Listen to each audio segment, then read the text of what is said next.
Welcome back, everybody, to another episode of the MX Endurance Podcast, where we look at everything that's been happening in the world of endurance sports. My name is Tim Ford, and I'm joined by the OK James Bale. Jimbo, how you going, mate? I'm great too. Alongside your awesomeness, I sit and bask in your shadow, mate.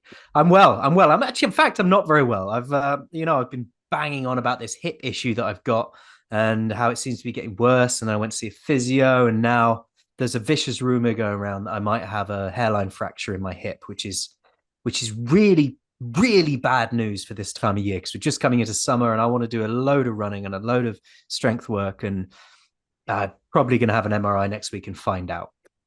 Now, I'm not smiling because of the news that you've obviously got an injury that's going to mean you don't enjoy summer, but I just want to confirm for the record.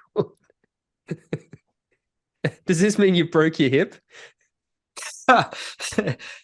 Unconfirmed. Unconfirmed. The As official, yet. the official old man injury.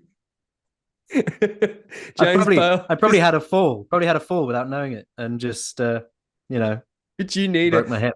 is a potential side effect of this that you might need a hip replacement?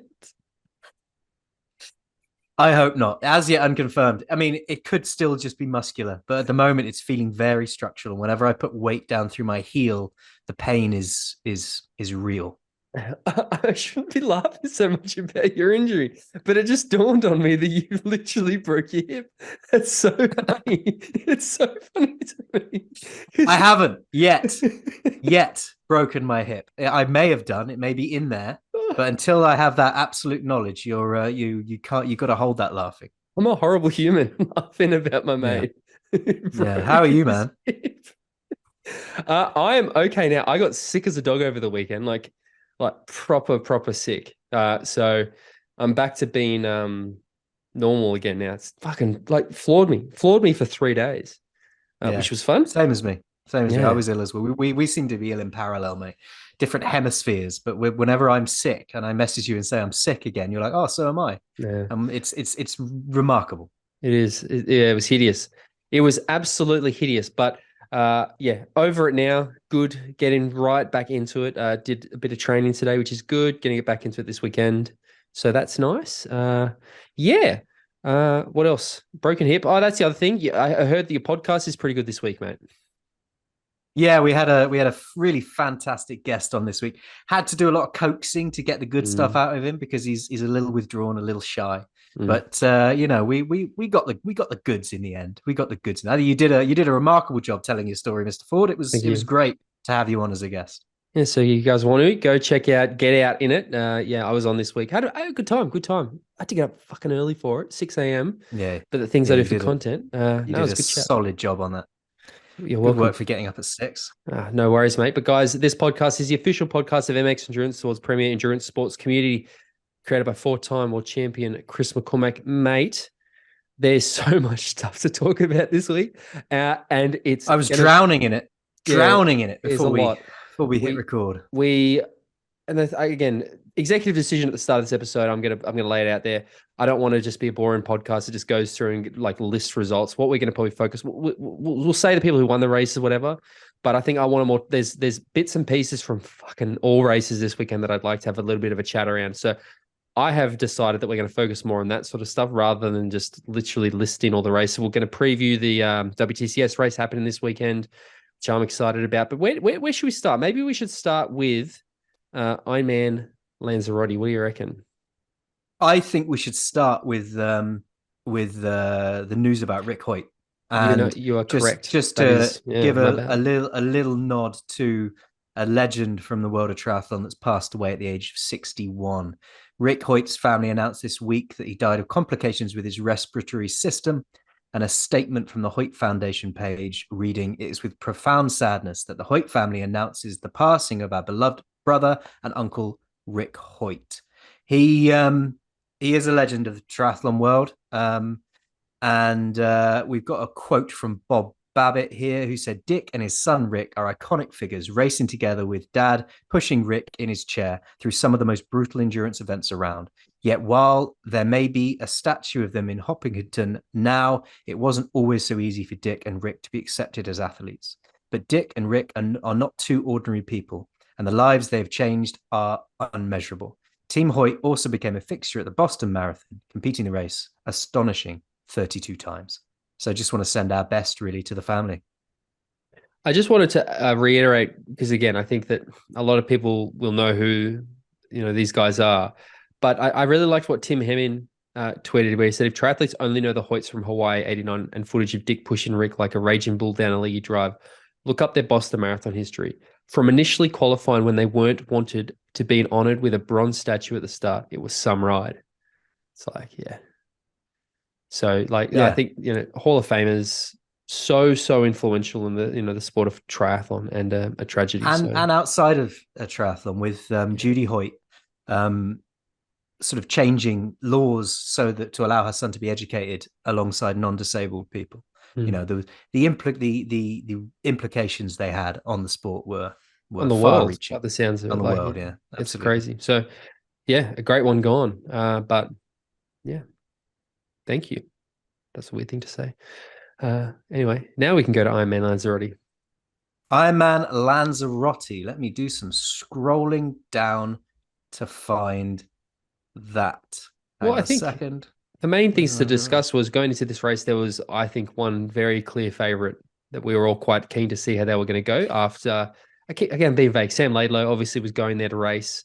Now, I was trying to work out this with you at the start, and I probably should have done more research. But my understanding is that Sam has to ratify a slot for he has to finish an Ironman, or does he just have a slot? I believe he has to finish, doesn't he? I mean, we really should have double checked this. I'm pretty sure he has to finish. Well, we got Jan for dinner doing Hamburg. He would have a slot, so he has to ratify. Max Newman's doing an Ironman, so he has to ratify. Otherwise, you just wouldn't do one, right? You just do Kona. Indeed. So I'm sure you have to ratify. So Sam has to finish an Ironman branded event to go to Nice. Indeed, and like you say, he was the name of interest going into this race, wasn't he? With a weight of expectation coming onto his shoulders, because obviously he pulled out of Ibiza to move house, mate. He had to move house. And then so looking at his coming back into this race, first race since that event, and what was he going to be able to be capable of? Now, he was looking like he was firing to begin with, wouldn't he? Because he led out the swim and he went on a charge on the bike, but it was about halfway that Cam Worth put the power down. And coming into T2, Cam Worth was 4:23 ahead of Laidlaw and 7:21 in front of Heldawn. So Worth went into overdrive, man, in the second half of that bike, putting 4.5 minutes into Laidlaw, who'd been leading up to that point. Kona course record holder, bike record holder, broke Cam Worth's Kona course record. Absolutely. I mean, and with that sort of lead coming into the run, you'd think that there's a good chance of him being up there, but he was chased down by how do I pronounce his surname? Horseu? Or Arthur Horseu. Horseau, maybe? Horseau, yeah, because you don't do in the French, you don't do the overuse of the AU. So yeah, Arthur Horseau. And he won the race in 8:21:31, which shatters the previous course record. Now, Laidlaw just lost it on the run, really. He went all wobbly. I think I saw, I don't even know where I saw it, maybe on social media, but he reckons that he was going really well on the bike. He started to fade, or he started to not feel well and couldn't take on nutrition. So that's why he sort of lost so much time. But yeah, 23K into the run, got literally pulled off, forced to not finish. And it turns out that he had heat stroke. So it's pretty wild. Yeah, he posted on Instagram. He said, I got pulled out after 23K of running and 2K of wobbling. Body wasn't taking on any fluids or nutrition. So very quickly I found myself empty on both bike and run. Somehow managed to get heat stroke. I'm now in bed shivering. I wish days like this never happened, but right now I'm still learning. So happy for my friend, training partner, Arthur Horseau, to pull off the win. So yeah, so heat strokes, not something to be fucked with, eh? Nope, not at all. Yeah, so I guess obviously Arthur Horseau, incredible performance to break the course record. Where did Cam Worth end up finishing? Was he third? Or did he? Cam Worth was third, yeah. So first place, Arthur Horseau in 8:22:31. Second place, Nick Heldawn in 8:24:48. And in third, Cameron Worth in 8:30:17. Okay. So Cam did quite well. I mean, he was 8 minutes down on the leader. he lost a fair amount on that run, but it looks like he was just testing his bike legs. But to be honest, he was there to try and get a qualifying slot for Nice, and he didn't manage it. So didn't he? It's no. Are you sure? It says here a further 5 minutes back. Worth, who again agonizingly missed out on one of the 2 qualifying slots on offer. That's confusing, because the thing I'm going to talk about later is that the winner didn't show up for the award ceremony or the roll down ceremony, so the slot rolled. So if Cam finished third, shouldn't have rolled to Cam, unless he assumed because he was third he wasn't going to get a slot, so didn't go to roll down. Yeah, maybe. Well, I mean, this is let's just piggyback into this, because again, we're going to do things a little bit sporadically, because that was one of the things I wanted to talk about was at the Lanzarote race, the winner, Arthur Horseau, didn't end up getting a slot because he was 20 minutes late to the roll down ceremony, because the van that was organized by Ironman to take him was delayed. So he rocks up to the roll down 20 minutes late. The Danish athlete, whose name is Oliver Martinusson, accepted the roll down slot, and then Horseau rocks up to take his slot, and the Ironman say, "Nope, sorry, that's not how it works." The Danish athlete Martinusson has said, "I'm happy to give it to him. Like he won the race, it's his slot." Ironman said it's not administratively possible for you to give him the slot now. What was the reason the bus didn't turn up? I don't know. What I read was it was a delayed bus organized by Ironman, so he was late to roll down. So it was their bus that delayed him. Yeah. I mean, come on. I know it's come on. Rules are rules, but come on. But that means Cam mustn't have been there. So Cam must have assumed that it wasn't going to go roll. Like, I mean, you can see why, can't you? If the winner says he's going to take the slot and someone else says they take the slot, you're just like, well, why bother going? You're not expecting a bus delay. Are fucking boring. They're the worst. I hate the roll down ceremony so much. And if you're a pro athlete, then it's kind of like a done thing. You know who is and isn't going to take it. It's unlikely someone's going to be like, oh, actually, in this moment, I've decided not to have my slot. Yeah. So that must be what that is. But again, I think it's fucking terrible that. So hopefully I'm sure Ironman will work. It's funny how they always seem to work things out eventually for the best. But God, what just a fucking ball ache, hey? Absolute disaster. But going now from that back to the Sam Laidlaw thing, because as I was touching on, we know that Sam is one of the names that we're going to see in Challenge Roth in June, soon, like a month from now. Is that going to change now? Are we going to see Sam have to withdraw from Roth and go and pick one of these Ironman events? Because there's Nice, there's Hamburg, and there's one other one in June that they can do to get a slot. I mean, maybe we'll see him go to Hamburg and race against Max Newman and Frodo and Ali and stuff. Or does he go to Nice and do the Nice race? Or like, what do you think? Or is he doing Roth and then doing another one? Because that'd be a mistake. It would be a mistake. I think a lot of that's going to depend on how quickly he gets over this heat stroke issue. You're gonna be sick for a little bit. It's not like you can suddenly go, I had heat stroke affected that race. I'm better now. I can just do what I want. And also whether there's any implications of that on his form or fitness, because he was pushing hard, and yes, heat stroke is a serious thing that could very much be the reason for this. For suddenly fading on the bike and then just not having it on the run. But how's his fitness? He missed Ibiza.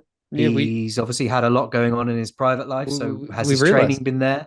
He should have paid someone to move house for him by the sounds of it, because he sounds like he lifted one too many heavy things out of the moving truck into his new place, and it's probably yeah, man. I've got a van. He could have given me a shout. I'd have gone down there, a couple of £100. I'd have moved his house for him. It genuinely does change the game a little bit. Like you'd have to assume, right, that he's not going to race Roth now. You'd have to, because you'd think so, wouldn't you? Because obviously, I unless his priorities change significantly, you'd think that Nice would be up there as the race that he's going to target. That's why he said he wants to do an Ibiza, right? That's why he said he didn't want to do Ibiza. And so he's got to try and reconfigure now, reholster, and find a way to it's disappointing to get himself to that race. I wanted to see him in Roth. Yeah. But it is disappointing, but it's also interesting and adds an element of interest to how he's going to plot his journey through the year now. Imagine if we see him in Hamburg with, we've got Max Newman, we've got Jan, we've got Ali. I mean, Jan, Max, and Sam only need to ratify. Ali needs the slot. But you add Sam Laidlaw swim, you suddenly have, fucking hell, those 4 off the front. All 4 of them can swim bike really well and run, to be honest, as well. So that would be a race I'd love to see. So, yeah, maybe that's what we're going to see. But no, hang on. Hamburg's next weekend, isn't it? Or in 2 weeks? Like, it's too close. So that wouldn't work either. Is it in 2 weeks? I thought it was next weekend. It's the first weekend in June, which is next weekend. There you go. This will come out on Friday, won't it? So it'll be the Saturday, a week tomorrow. Yeah, well, yeah, God almighty. How's it June already? Okay, well, I know, it's unreal, isn't it? Life is just flying by. I'm going to be old before I know. I've broken my hip, mate. You broke your hip, mate. So you haven't taken to do. You are old. Okay, yeah. So interesting. I'm going to have to check that out. Maybe he's made an announcement since. But yeah, by the time he might have said something. I'll ask some of the people I know who might know. I'll find out what they're saying. And But I mean, ultimately, this was a hell of a performance by Horseo. Correct. With 8:22.31, which beat the previous court record of 8:30.34, which was set by Timo Bracht in 2011. So. Serious. So 12-year record. Yeah. Fast race, man. Fast race. And a race that I love. It's funny though, because you're saying fast race, but you look at it objectively without the context of the course, and you're like, that's not a fast result. Yeah. Well, yeah. But I mean, have you done this race? Yeah, I've done this race. Yeah. What did you wear? I had a specially designed super aero. I set a standard back in 2014, mate. All the Norwegian. I am the inception of the Norwegian method. Correct. The heat resistant tri-suit. The white heat resistant tri-suit. Yeah. One of my proudest achievements is photoshopping you into that photo of, there's that photo of Gustav and Kristian in the white suits, and I photoshopped you in. It's so good. I'm just glad that picture was taken from the front and not from behind, mate, because that would be an entirely different kind of picture. Well, it is probably worth noting about people commenting on some of the photos taken of athletes in the heat of. I don't want to go on about it too much, but there's been all the. I guess the support is probably the correct word for Emma Pallant-Browne coming out and responding to some comments on a post that showed her based on her period when she was racing in Ibiza. Good on her. So I mean, totally. A lot of support has come out from the sport, from women in the sport and men in the sport, and so it should be, because what a ridiculously ignorant comment to put on someone's photo, and just shows that you just got not enough in your life to think about. I was saying to you before we hit record when we were talking about it, so I didn't see it in the I think somebody I know had reshared it or something. And I saw the comment, and there was like, and I was like, what are they talking about? And I was looking, and I'm like, it took me so long to actually work out what they were referring to. That, it's just some people look at images different to me, I guess, because phenomenal response from Emma Pallant-Browne. I think she has conducted herself exceptionally, and you love to see it. So yeah, exactly. Conducted herself exceptionally, and shouldn't fucking have to. Yeah, shouldn't have to. Just fuck off, everybody. Not everybody, mate. Anyway, I took that personally. Everybody. Come on, mate. Leave me out of it. Yeah. Even me? Leave you Come out on. of it. I think we should talk about the championship now. Should we talk about the championship now? Let's talk about the championship. All right. Should we go with the women's race first? Well, to be honest, I don't have that much to say about the men's race. So maybe we just go through the results, and then we can talk a bit more about the women's race. Yeah, okay. The women's race was won by India Lee in 3:58.29. You just completely disregarded me. You just completely. I heard you say, "Let's do the women's race." Did you say that? I said I don't have much to say about the men's race, so let's just go through the results, and then we can talk about the women's race. I get it. You picked the fucking winner of the women's race. Okay, I understand the excitement. It doesn't happen very often. On the men's side, Matthias Margier from France won in 3:31.29 with Aaron Royal from Australia in 3:32.51 coming in second, and Frederick Funk from Germany coming in third in 3:32.55. Royal led out the swim, but it was Mergier who finished a magnificent second at Challenge Gran Canaria last month, took the lead early on the bike along with Funk, Bishop and Royal. This group of four continued to make it an honest race through the first and second checkpoints, opening up buffers on the rest of the field. Into T2, Royal, Bishop, Mergier, and Funk looked set to battle out for the podium as they enjoyed a buffer of well over 3.5 minutes to McNamee. Mergier made his mark on the run. The front trio were shoulder to shoulder for the first 5 kilometers. But soon after, Mergier would make that move, which proved decisive, and he surged clear for the win. Good on him. Yeah, good on him. And after the race, he said, amazing race. That was fun with a cold water fast bike and then a hot run. So it was very hard, but I won. And it's always easier when you win. And he's quite right. It is, isn't it? I mean, I know from my wealth of experience. So all those races I've won. Interesting that Aaron Royal's really sort of forging a path in this sort of middle distance type thing, isn't he? Yeah, he's doing all right. I saw a tweet, or I got tagged in a tweet, or I got tagged in a response to a tweet this week. It was Barry Shepley put out the tweet. He said middle distance Canada is probably the best in the world. Something I'm paraphrasing. Middle distance triathlon at the moment, Canada is like world leading. If you were to do a mixed team relay at the PTO distance, so 2 men, 2 women, the 100K race, he said Canada would be right up there, hard to beat. And I think he suggested Lionel Sanders, Jackson Laundry, Paula Findlay, and Tamara Jewett. And the response that I saw was, I reckon Australia would do pretty well with Aaron Royal, Max Newman, Ash Gentle, and Ellie Salthouse. And I thought that was a really interesting conversation, actually, because what I suggested was I reckon America would do pretty well with Chelsea Sodaro, Taylor Nibb, Jason West, and probably Sam Long. Like they'd be a pretty powerful nation too. What about the UK? Because I know you've got plenty of women. Who would your foursome be in the UK? England, sorry. Oh, England, not the UK. Emma Pallant-Browne, yes, would be in there. Yes, India definitely. Lee. Interesting. I would choose India Lee because I think she's remarkable. Over Lucy Charles-Barclay. Yeah. Right now. Wow. Yeah, right now. Wow. Men. Ali. And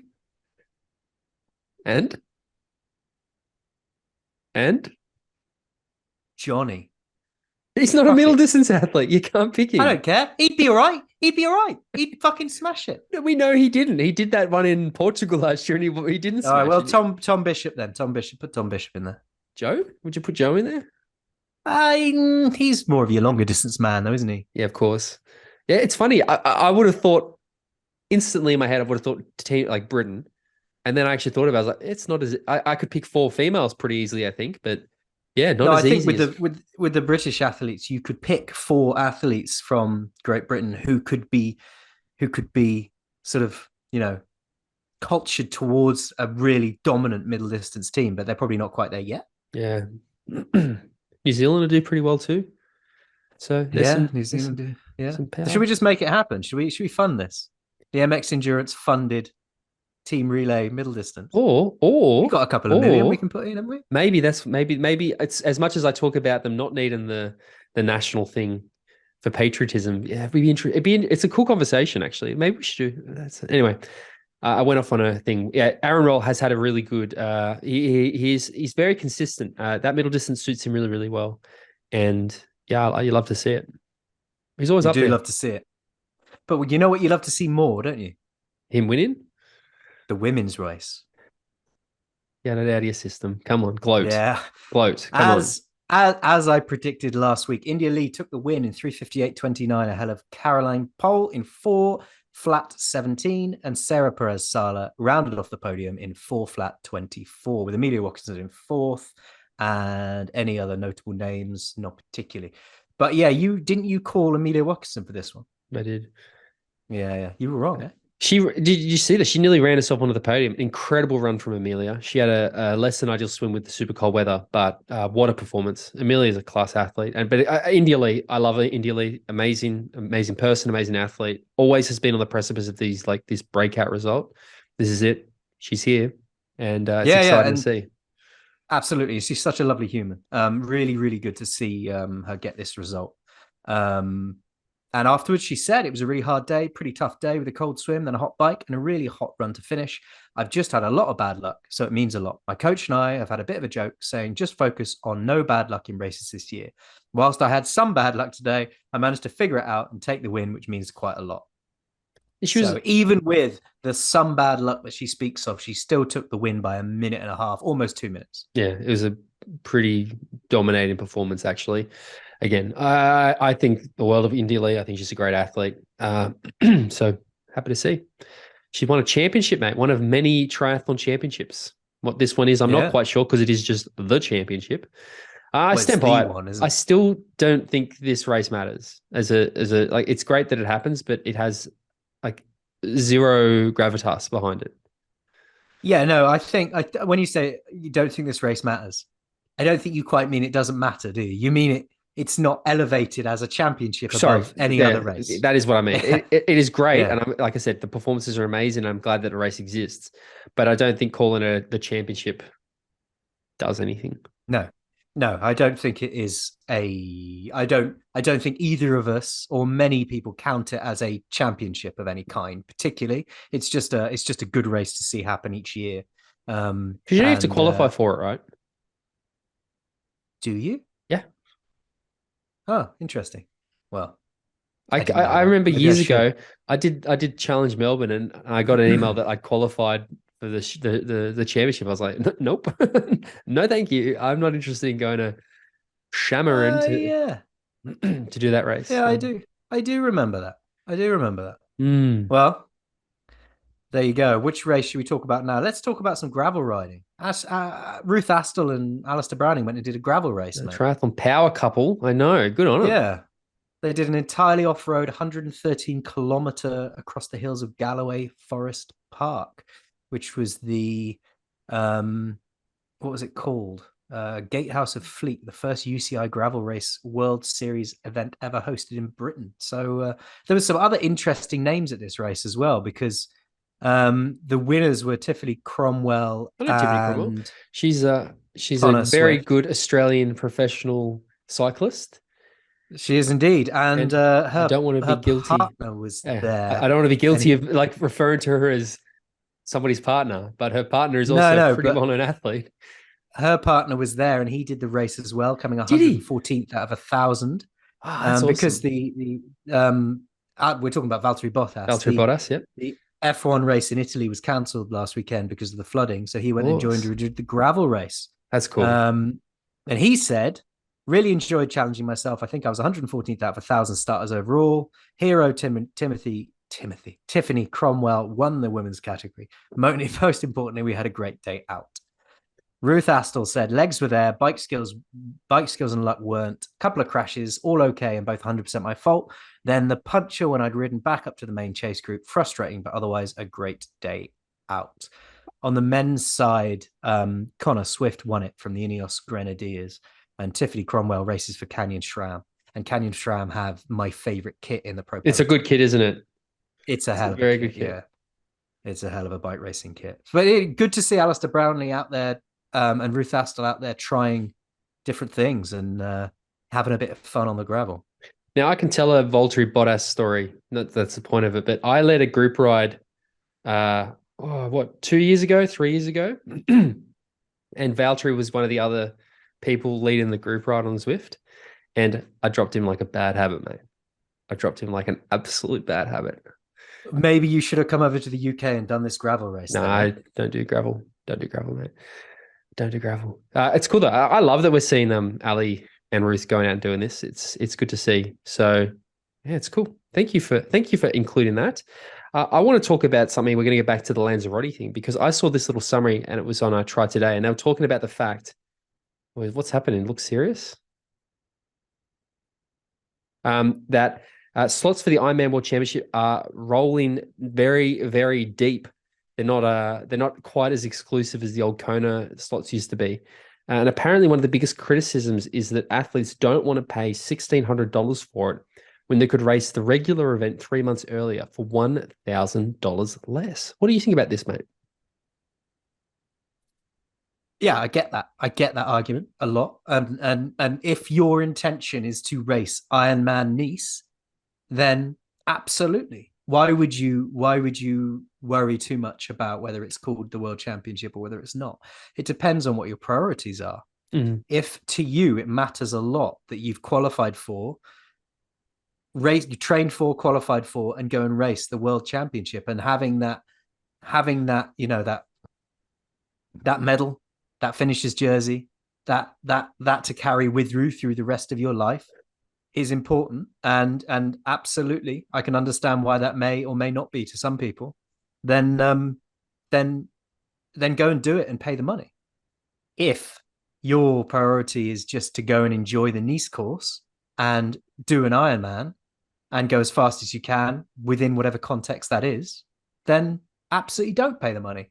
What I don't understand is if someone's saying, oh yeah, I want to race the world championship, but I could do it cheaper back there without it being a world championship. So, moan. Well, no, mate, that's the difference. The difference is you're paying to do the world championship, which you've prioritized and trained for and raced for and qualified for. So, don't complain because the price is different. I think that anybody who expected this to be just an instant success is an absolute fool. Like, there's always going to be this problem, right? But I've said a lot, you can't let these short-term, I guess, hurdles or whatever you want to call it, get in the way of the longer-term progress. Like, of course, there's going to be growing pains and there's going to be, people resistant to change. So I'm not surprised by this, but that doesn't mean it proves we shouldn't do it. No.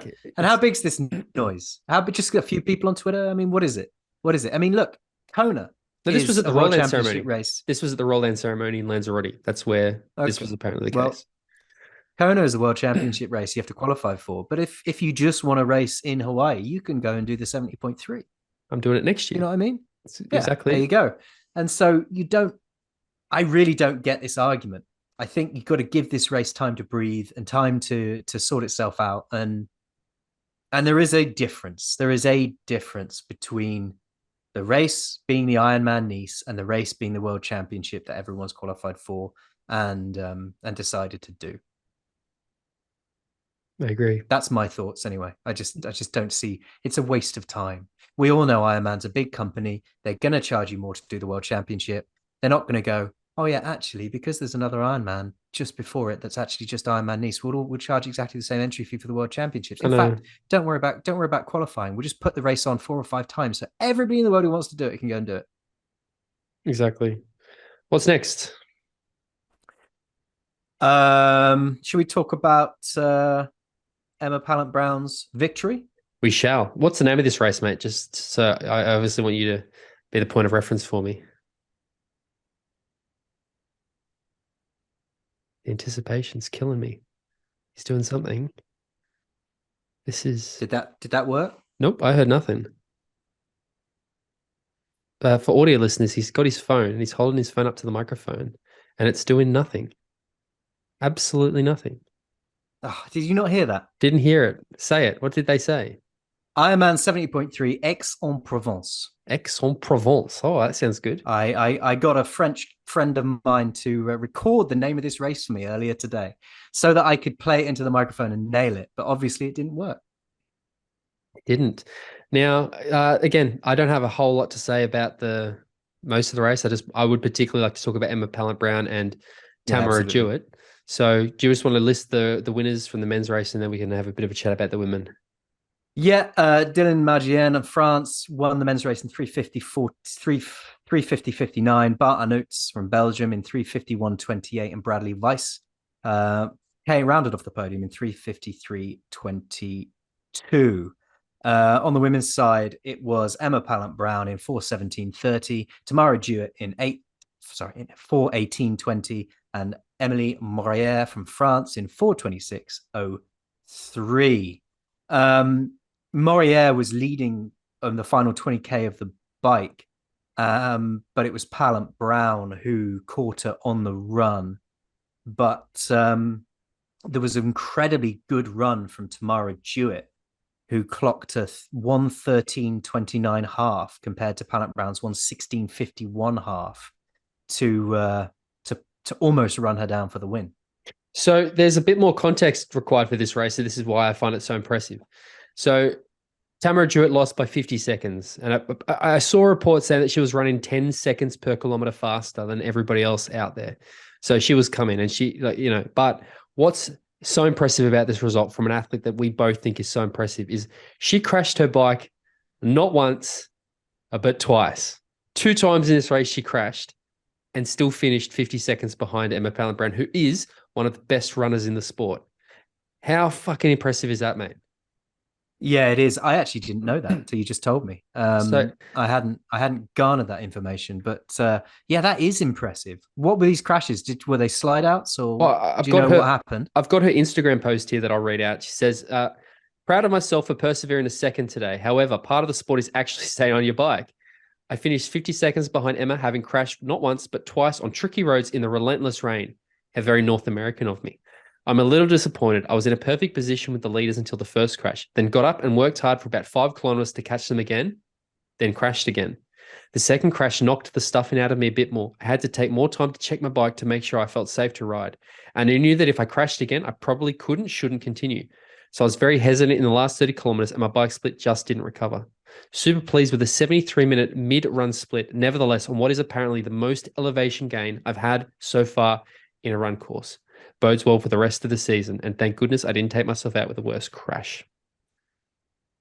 Fucking Yeah, impressive. I mean, yeah, it is impressive actually. Crashing your bike and then still having the ability to put in a run at 1:13:29 and almost run down the winner.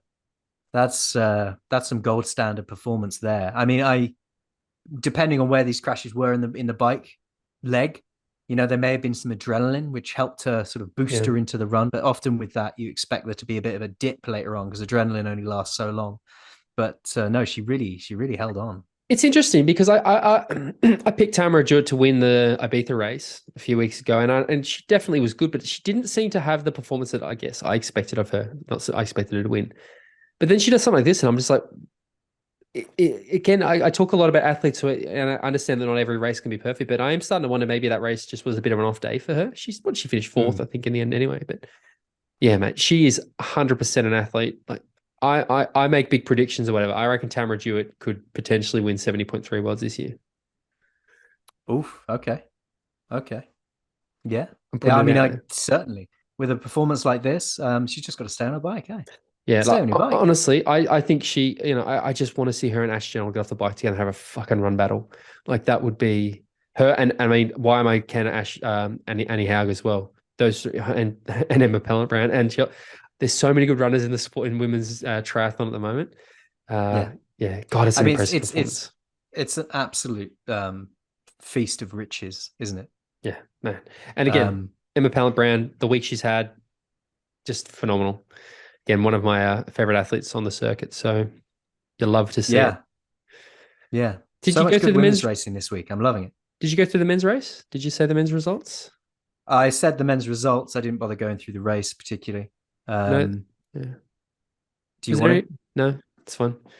I just couldn't remember. I was distracted. I had a voicemail from Mr. Joseph Skipper that I was listening to while Oh, you were going what does through he the want? results. I'm going to give him a call afterwards. We like to have our regular catch ups. Yeah. Yeah, Fair play. talk about you a lot. Yeah. I am a bit of a legend. Tell him I've broken my hip. I'm definitely Tell going him I to. had Don't a worry. fall. I'm Yeah. going to shout it from the rooftops, mate. Where are we up to? There's Chattanooga. Let's talk Chattanooga because I want to talk about Chattanooga. Women's only pro race Chattanooga. in Chattanooga, 70.3. What happened? Yeah, basically, women's only pro race. The American duo Grace Alexander and Hannah Sakluk were first out of the water with an advantage of over half a minute and upwards on the rest. At this point, Findlay, True, and Metzler were all locked together 45 seconds back, but it wouldn't take long for things to change heading out of T1. Findlay caused a shock when landing the Canadian national time title last year, and she underlined that prowess on the bike again. She bridged a gap to Alexander within the first 20 kilometers and then proceeded to ride clear of everyone. She was 2:42 to the good at the 44-kilometer checkpoint and over 4 minutes at the 73 kilometers, with Munch now out on her own in second. And that was how it remained going into T2. Any thoughts Findlay might be conservative on the run were quickly dispelled. She stretched the advantage to over 5 minutes by halfway and kept the gap consistent despite the best efforts of Metzler. She was able to coast to a 1:21 half marathon to an outstanding win. And the final results were Paula Findlay in first in 4:09:44, Danielle Lewis in 4:15:02, and Jenny Metzler in third in 4:15:37, with a special mention to Sky Munch in fifth with 4:16:08. Now, that's almost a 6 minute margin of victory from Paula Findlay there. Now, we often say, and we've said in the past, and we've said, and we'll probably say again, she's an athlete that when she is on, she's fucking on. And then when the rest of the time, she kind of isn't. And she was on this race, man. Mate, that is a domination.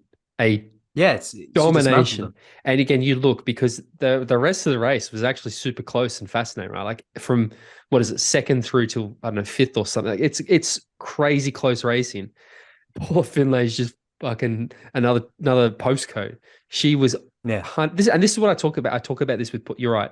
I feel like she's just a bit inconsistent with it, because but I'm okay with it, because when she's on, she does this, it's fucking worth it. You just want to get her doing that at the, race for, what's the team that I said, Team International at the Collins Cup, for example, or 70.3 was or whatever. But you love to see it. You love to see it, because I know how good an athlete Paula Findlay is.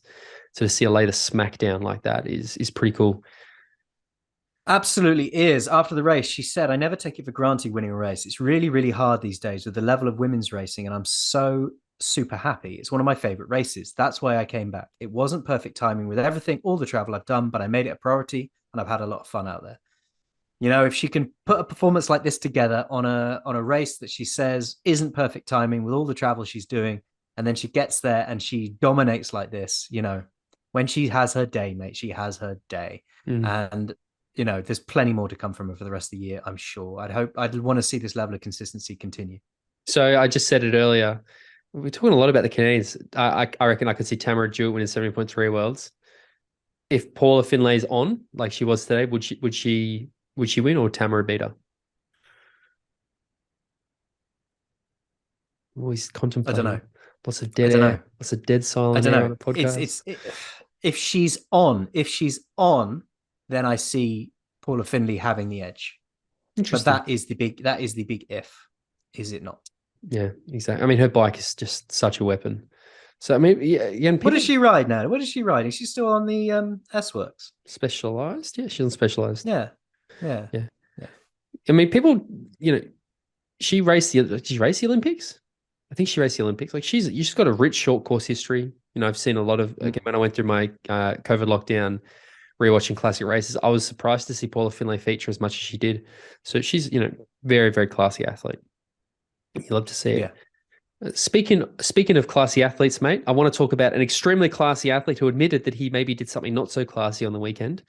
And that was fan favorite, podcast favorite, Sebastian Kienle. We talked about last week that he got a penalty that, from all reports, was a bit questionable. And we saw that, Sebi's so against cheating and came out and was, this is bull, which I completely believe.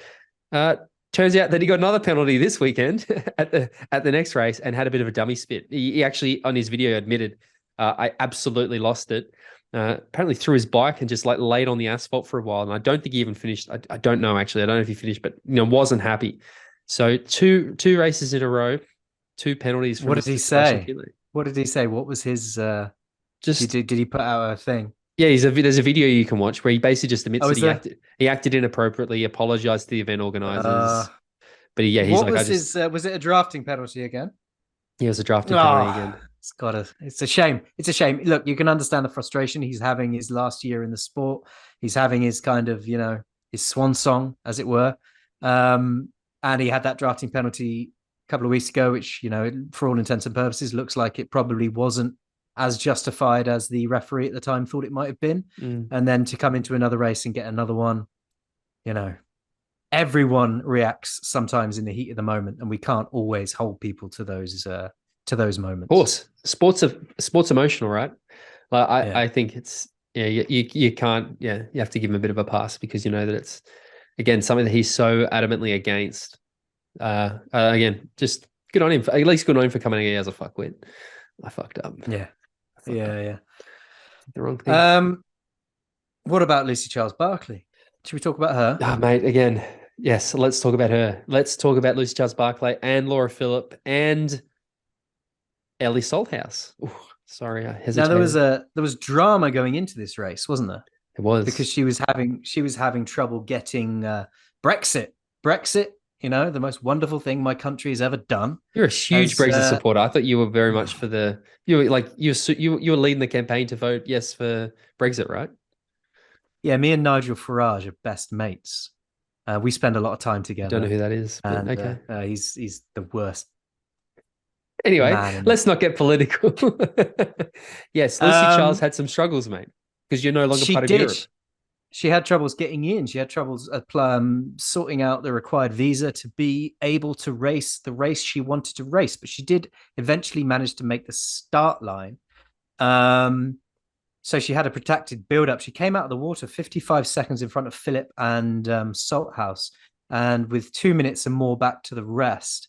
But it was those three that were going to make up the podium. At the 28-kilometer point, the gap between Lucy Charles-Barclay and Philip was 55 seconds, but still things changed markedly as Charles-Barclay dropped down to 6th in the standings and suddenly 1:24 behind Philip. Salthouse then took over the lead, but was usurped by Daniela Blemhai by the time they reached T2, with just 18 seconds between that front trio and Charles-Barclay, now with nearly 3 minutes to make up. But she made a fantastic bid to do just that, getting within 38 seconds by the halfway point, with Philip now back in the head of affairs with Salthouse in between them. With 3 kilometers to go, Charles-Barclay was up to second by 24 seconds adrift. And that was as close as she'd get to Laura Philipp, who won the race. So the final standings were Laura Philipp, 4:15.27, Lucy Charles-Barclay, 4:16.11, and Ellie Salthouse in 4:16.20. There's lots of interesting stuff here. So I wanted to give a little correction because I don't think it was that she struggled to get a visa. My understanding is that as a British citizen now, you have a certain amount of time you're allowed to spend on the continent.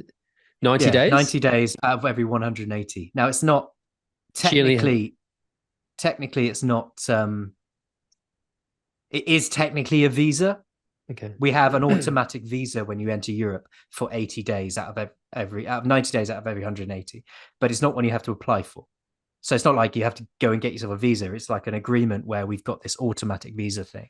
But yeah, 2 days left. She was running out. She was running out of days. Yeah, and that's the point. If you get to that, if you hit that buffer, that's where you have to apply for a visa to extend it, which is a ball ache in itself. Okay. It's a wound of self-harm that we did to ourselves, mate, and I will never forgive anyone who voted out. Because it is fucking baffling to me. I know you've said it. Like I can't. I'm like, what do you mean? You're European? Not anymore. I'll say it again. Yeah. It's time for you guys to come and make the change to Team International for the Collins Cup. Thank you very much. There's further proof that you're not part of Europe.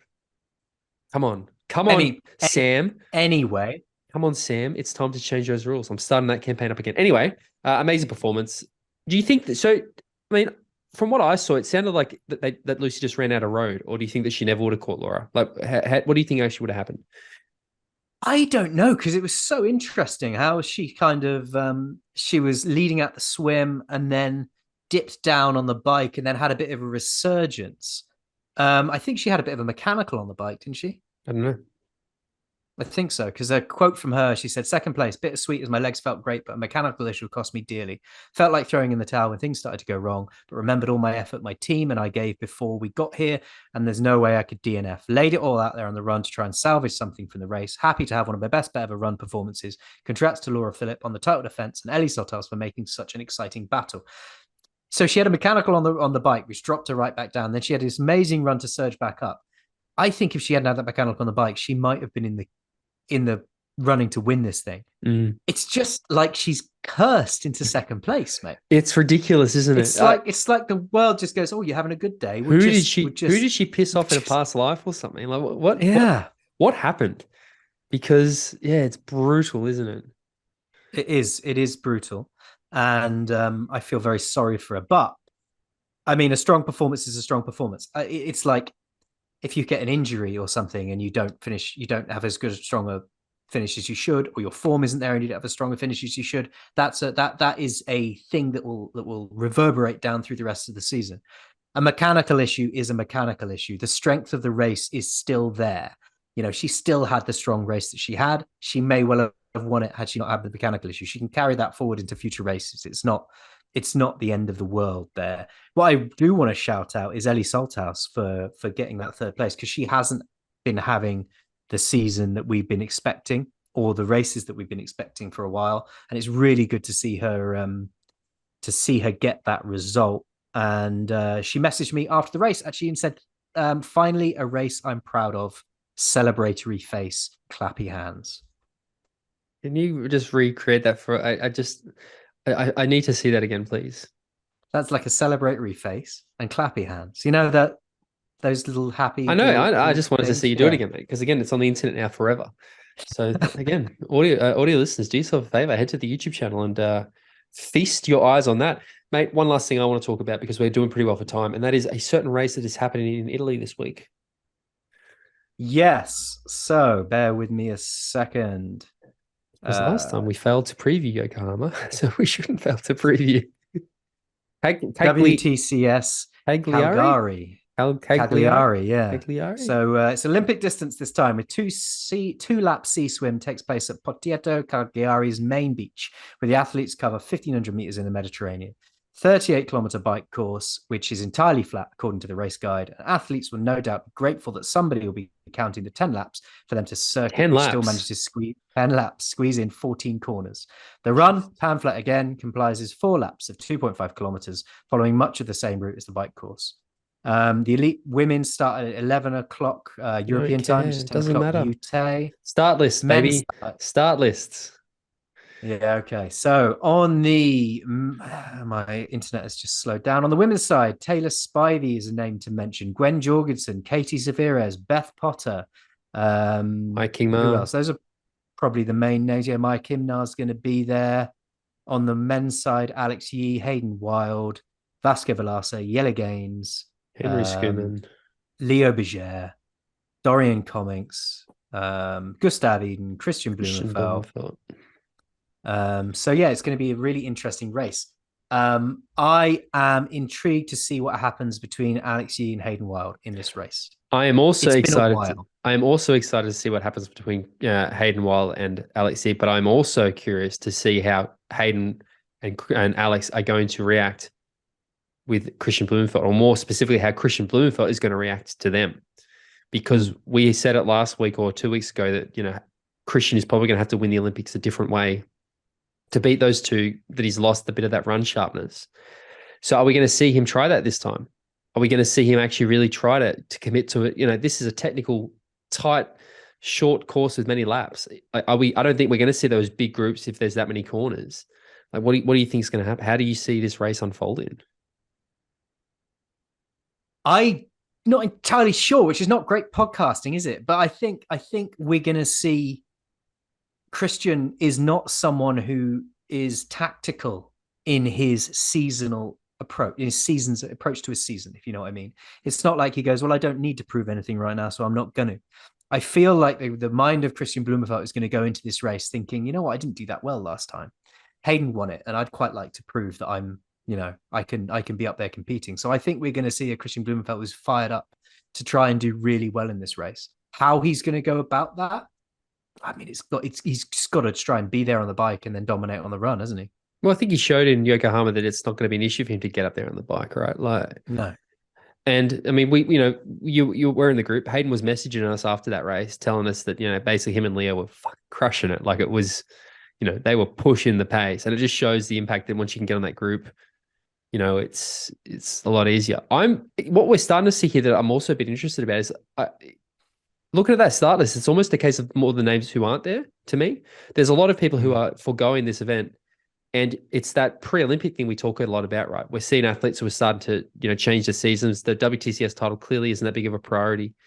I'm fascinated to see how this, I'll be trying to tune in to watch this. Another one I want to talk about is Jamie Riddle, the young South African, super swimmer, won the swim jersey in Super League last year. But I think it was like a week ago, had a bike accident and thought he'd torn his ACL, MCL, one of the knee things. Turns out he didn't. It was just some swelling. So he's there racing as well, which is exciting to see. I'm pumped for this race. I'm really enjoying the WTCS race. I mean, I know that the men's race in Yokohama wasn't the best, but I'm keen to see the men's race this time, specifically for that year. Yeah. Who's your picks for the men's and women's then? It's Alex Yee. I want to talk about the women's race a bit more, but Alex Yee. All right. It's Alex Yee. Men's race. Okay, well, I'm gonna say Kristian's gonna come back strong and Oh, fucking love to lay see down it. a marker on this. Yeah, You'd so love to see it. I think, and with my rich vein of form that I'm in for picking race winners at the moment, I wouldn't be surprised if that happens. The women's race, there's again a lot of stuff I'm really curious to see. I'm always curious on this podcast. Great to see Gwen Jorgensen. I think that's probably your most used word. I know. I'm a very curious person. Gwen Jorgensen got the start, which is fantastic. I want to see Gwen race in this again. It's very, very, very good for the sport. No Taylor Knibb, which I would have liked to see because she was exciting in Yokohama. Spivey's there, which is great. No, is Sophie Caldwell on the start list? I can't remember. Not that I can see. No GTB either? No, but we have got Katie Zaveras, which I'm excited about because she obviously came back and won that World Cup a couple of weeks ago now. So I think she's not going to be there just to make up the numbers. I'd really like to see Katie have a good race. So again, Maya Kingma is super good at the Olympic distance. She was what, sixth in Yokohama.